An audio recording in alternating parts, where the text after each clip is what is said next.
Hola amigos de las redes sociales del Aeropuerto Internacional de Palmerola. Nos encontramos dentro del avión que va saliendo por primera vez de esta terminal aérea hacia Bogotá.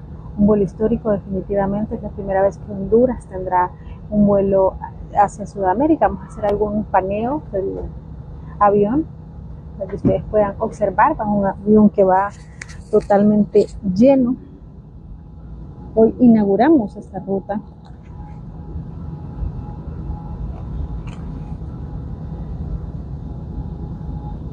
Y vamos en este vuelo que dentro de pocas horas, son 3 horas de vuelo, estará llegando a Bogotá.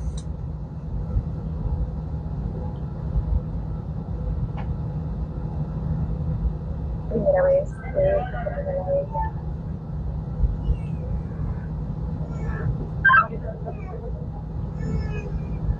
Este vuelo se realizará 3 veces por semana.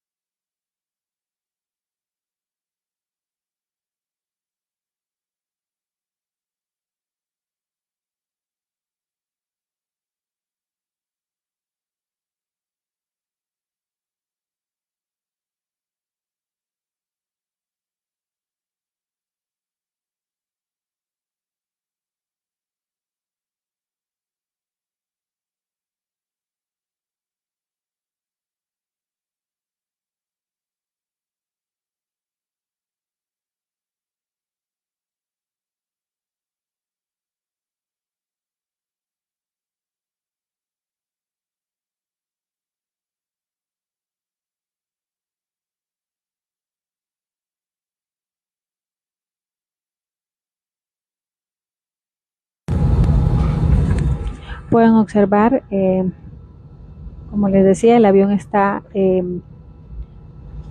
todavía